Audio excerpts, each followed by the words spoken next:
Namaste and hi friends, it's Parvati here with Visionary Veda bringing you your Vedic astrology report for the rest of June 2020 and beyond. In this report, I am going to talk about this intense and powerful, crucial, pivotal solar eclipse is happening on the summer or winter solstice, depending on where you are in the world, on June 20th or 21st, 2020. This is going to be a very impactful eclipse season. We just had a lunar eclipse that happened in the sidereal sign of Scorpio 2 weeks ago. And coming up here on the 20th, 21st, we're going to have this it's a crucial solar eclipse. This solar eclipse will be visible from Africa, parts of Saudi Arabia, India, and China. This is going to be its trajectory over the world. It will not be seen from the Americas. However, because of the other planetary placements that are happening along with this eclipse in the sky, the whole world will be impacted, and most of the zodiac signs will feel the impact of this eclipse. So in this report, I'm going to go over the dates, where the planets are in the sky as of now, and also what are the energies that are going to lend towards this eclipse and how will it manifest over the coming months. So let's get started. A lot to cover. As of today, June 18th, we have Mercury, which is moving backwards. It started its retrograde in its own sign of sidereal Gemini. So Mercury is going to be the lord of this eclipse because this eclipse is happening in the sidereal sign of Gemini. Whenever the Lord is implicated in the eclipse, it makes the impact of this eclipse more far-reaching. Also, Mercury is retrograde, so we're going to all be feeling the impact of this eclipse on the internal level. We will also be seeing its effects on the external level as well. So expect media, communication, rumors, conspiracies, all of this. If it hasn't gotten over the top for you enough yet, expect more of this to happen, okay? Venus is going retrograde still in its own sign of sidereal Taurus. So value, money, relationships, right? How we love, what we love, women's issues, women's uprisings, value, conveyances, luxuries, things that make us feel good. What makes us feel good? These things are also going to be under review and felt more deeply, right? Especially the issues of health, wealth, and love, relationships. So this is also going to be impacted with this eclipse. We have Mars. Now this is very important. Mars has just moved out of its sidereal sign of Aquarius and is in Pisces now as of today. So Mars is intense energy in the depths of the emotional seas.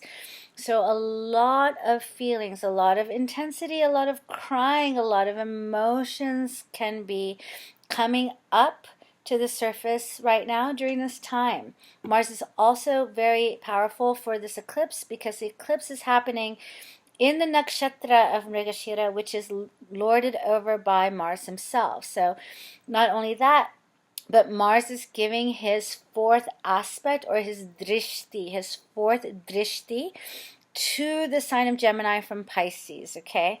So it's a fourth aspect, meaning it's going to impact us on a internal level, meaning the level of our peace, our internal peace, harmony, and well-being. Yeah, I'm really sorry to tell you all this, but it's important to know, and we'll go over it a little bit more in depth as far as, you know, the implications of this energy, because it's not all bad or all good. You know, things have various and multiple sides to them, as we all know, okay? So that's Mars, and then we have Saturn retrograding in its own sign of Capricorn, still bringing into highlight, established order, governments, you know, the older established ways, right? That's also coming up for review. And we have Jupiter and Pluto doing this conjunction dance. Jupiter is still in sidereal Capricorn, but it's moving back into its own sign of Sagittarius by the end of the month. So what this indicates is the review and the pushing back against the established order by reviewing our ethics, our laws, our morality. It can also bring into highlight old orthodox dogmatic ideals and beliefs. So be aware of that. It's going to be in the same sign starting in after June 30th with Ketu. Ketu right now, the planet of karma, the planet of karmic events, is still in its own nakshatra of Mula. Mula Nakshatra, you've heard me talk about in almost every video. Ketu has been there a long time. Last year, and the last eclipse that we had in December was at this karmic point of Mula. Mula literally means the roots of the issue, the roots of our karmic situations, which we're all having to face these days, because Ketu is sitting there. So a brief overview of where the planets are. Of course, we have Sun, Moon, and Mercury, and Rahu will all be conjunct for the eclipse in the sidereal sign of Gemini. Okay, so the energies are going to be, actually, this is what I feel. I think that if the eclipse was going to happen in the previous nakshatra of Ardhara, which you've heard me talk about, because Rahu has been stationed there for the last year or so, okay, or more. Ardhara is the nakshatra of calamities. Now, I'm just going to review for people who may not have seen my videos before. Ketu is in the karmic point of Mula, the root. Mula actually sits over our galactic plane. So Mula is the nakshatra that is on top of the galactic center. And this is astronomically correct in the sky, okay? Across from Mula is Ardhara. Ardhara Nakshatra is the nakshatra ruled by Rahu, and it's the nakshatra showing calamities, upheavals, not only amongst people, but also natural disasters, floods, earthquakes, volcanic eruptions, and so forth. In this eclipse, it's going to be happening, luckily, in the nakshatra right before Ardhara, because Rahu moves backwards, right? So it's in the nakshatra of Mrigashirsha, which is a softer, kinder, gentler nakshatra. It is lorded over by Mars. Mars will be giving its fourth house aspect or drishti to the eclipse. So it will be lending some intensity and some power to this eclipse. But the nakshatra that the eclipse is happening in is a very gentle and sweet one. It is is symbolized by the deer. So it's all about the heart, curiosity, exploration, and also a little bit of timidness, a little bit of like alertness, which is good. We need this. We need to stop thinking that we know all the answers and become more aware and curious and prepared to act, depending on what the situation is going on around us, okay? I think also that this eclipse is going to be a little bit softer than the previous ones. I'm feeling this way because we have almost four planets in their own signs, okay? We have also Ketu in its own nakshatra. So when planets are occupying their own signs, they are kinder to those houses where those signs fall in the chart, okay? Because it's their own sign. It's like they are the lords, the rulers of their own kingdoms, and they're not going to destroy their own kingdoms. They will protect the kingdoms, especially with all these planets retrograde right now: Venus, Mercury, Jupiter, Saturn. And I'm going to include Pluto in this report, even though traditionally we don't include Pluto in Vedic astrology. And I'm going to here because it does show impacts and transformations and intense changes that will have effects for generations. We're talking about whatever happens in this year of 2020. is going to have an effect for the next 15 to 20 years. And there's more reasons other than Pluto because of that, but for the sake of time, I'm going to keep that short. Maybe I'll do a third video or a fourth video going more in depth if people would like to know a little bit more detail, okay, regarding Pluto and the generational impact that we are going to see coming up here. It's already started. 2020 actually has been the beginning of a huge, huge transformation for the entire globe. You don't need me to tell you that. You see it happening, okay? So what are going to be the energetic implications or the blueprint of the energies at play for this eclipse coming up? So, like I said, Mars is going to be implicated. All the planets are going to be implicated because they're all going retrograde. So we're given a time between now and September when the planets start changing signs, and also when more planets start to transition and hit the eclipse point. This is when things will be activated. So obviously Mercury, right? Media, communications, truth, news, the way we communicate, it will be under review. Venus, I told you about the implications of Venus. Saturn, the traditional established order, also the working class, the labor class, our labor laws, our laborers. This is all up for review, as well as Jupiter, our ethics, our morals, our values, our laws, our judgments. So, oh, and the sun, of course, is going to be eclipsed, so our leadership, the king, will come under scrutiny. And this is all over the world, not just in America or the country or the United States. It's going to be implicated everywhere, okay? I speak from the vantage point of the States because I am in the States, so but in other countries, especially India, China, Saudi Arabia, and also Africa, things will be up and changing and impacting, right, those areas. Okay, so let's coming back on track. Sorry about that. So usually, or according to the Vedic philosophies and the Vedic standpoint and the Vedic view, there's 5 primordial elements, right, that everything is made up of, including ourselves. Also, there's 3 primordial qualities or frequencies of these elements.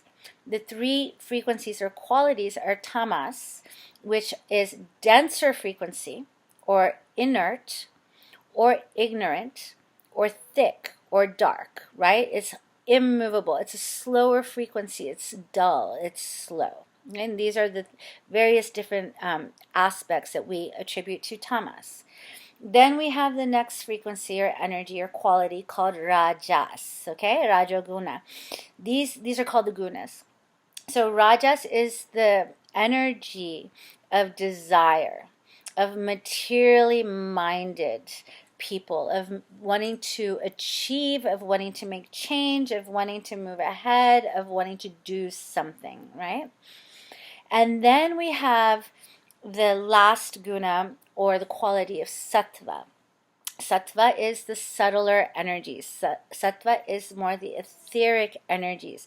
It's the energies of stillness, peace, receptivity, light, awareness, and understanding.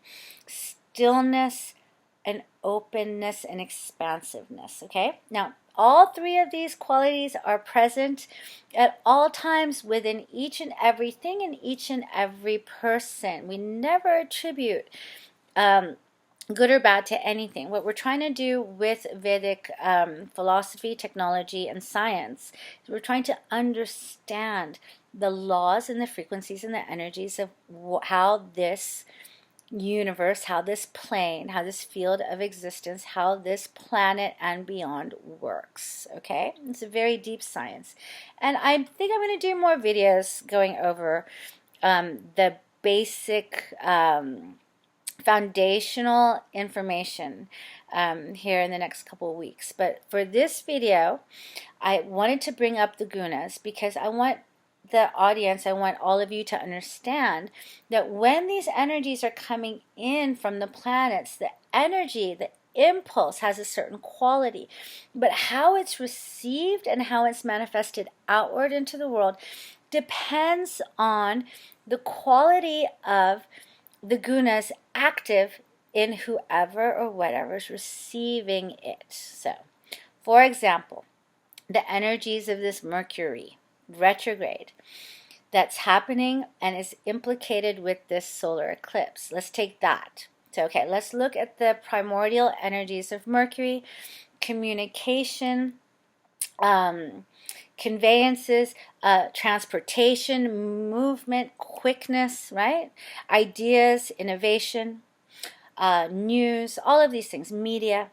So if someone is receiving these qualities and they happen to be functioning at the tamas level or the level of ignorance, it could manifest as those people using this energy to gossip.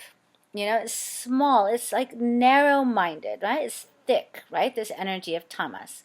So they could use it to gossip about other people. They could use it to slander other people. They could use it to spread lies, misinformation. For the purpose of what?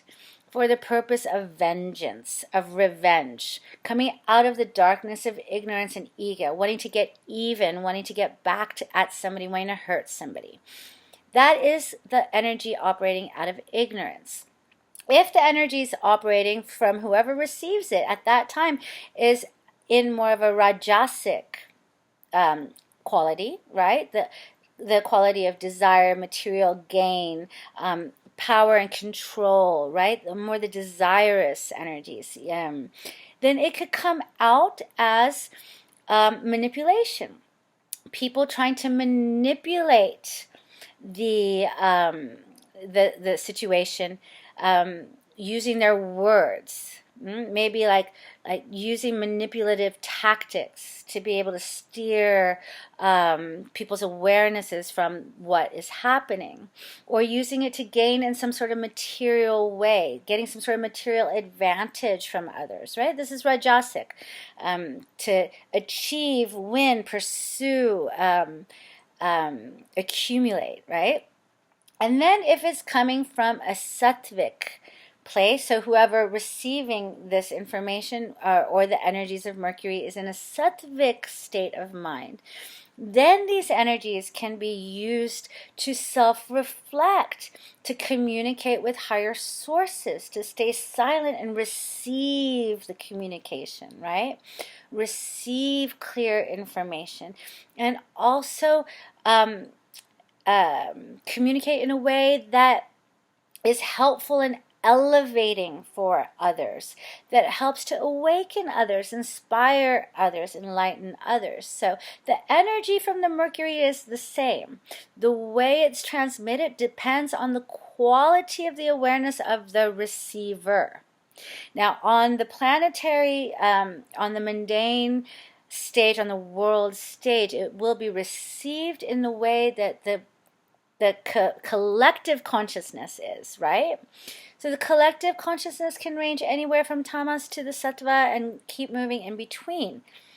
But how will you know the way it's going to manifest? Look around and see what is right now the most active vibration or quality on the planet. This is where the change happens, right? If the majority of us on the planet are in a sattvic space, then we can use these energies to create positive change. If it's in a materialistic, desirous, lustful, rajasic space, this is how the energies will come out. Just like generally speaking. Of course, everybody has different qualities. Everybody is actively imbued with certain frequencies depending on where they are at that point in their lives. So this is why it's really important during the eclipses, and especially during these very powerful solar eclipses, right? Where our vitality, our soul, our vision, our minds, because moon is going to be dark as well. Our minds get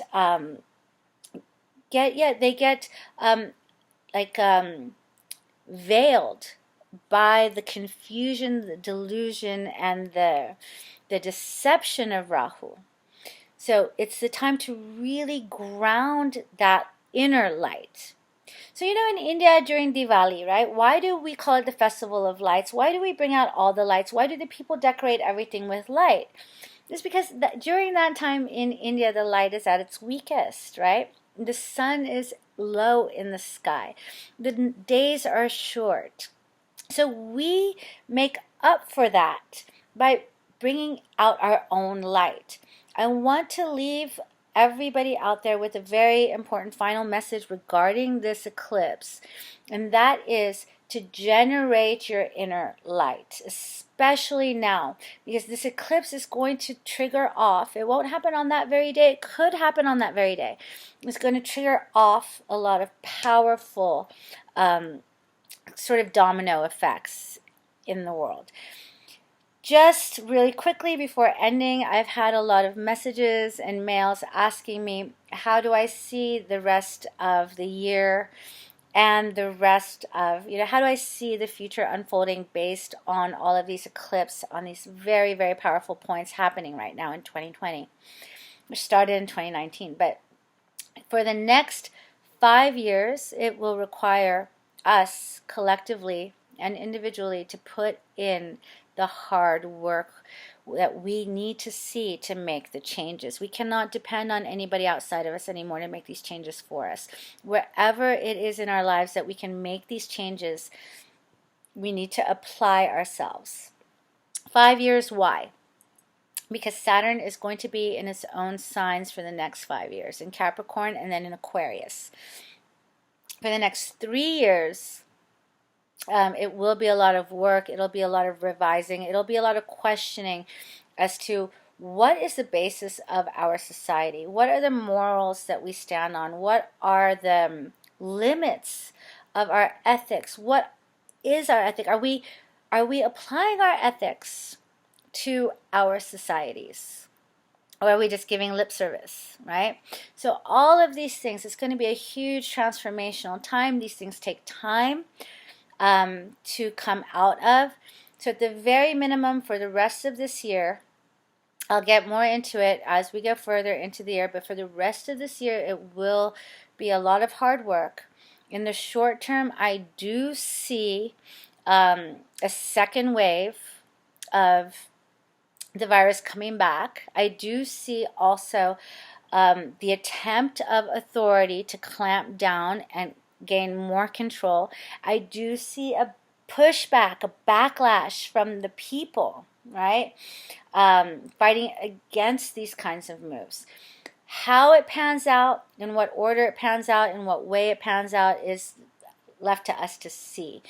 In these reports, I'm just trying to give you a general idea of what the energies are indicating, so you can prepare yourself, not so much externally, because we cannot control what's going on externally, but you can prepare yourself on an internal level, so that when these calamities, when these intense energies do come upon us, we have the inner strength and wisdom, and we have the inner balance to be able to surf these energies, ride these waves with intelligence, foresight, and from a place of groundedness. Because if we start getting all caught up in all of these push-pulls, all of these attempts at control, all of these attempts at pushing back and reform, we get caught up in the outward world, we will lose our balance, and in the end we will lose. Thank you for listening to this report. I hope it was clear. There's always so much for me to share with you all. If you are encouraged by these reports, please share them with your friends and family.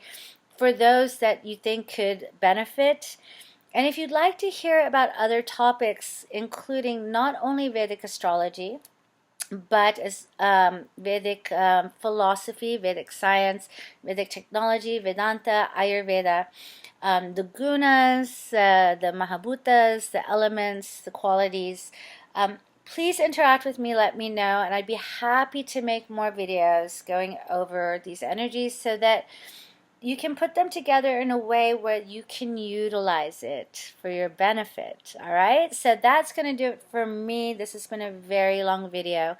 Thank you for listening. Thank you for following me.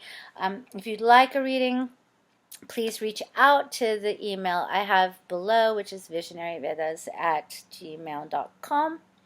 Until next time, I'm wishing you all a very lovely and grounded and supportive coming few weeks. Enjoy the life. Take care. Please do like and join my Facebook group and my Facebook page, Visionary Veda. On the Facebook group itself is hopefully going to be a platform where we can all interact and ask questions, and I can hopefully help clarify any questions that you may have. Okay, so thanks so much. I appreciate your time. Thank you for letting me share. Stay balanced, stay positive, keep cultivating the inner light, and until then, until next time, all the best. Okay, take care now, and namaste. All right, bye-bye.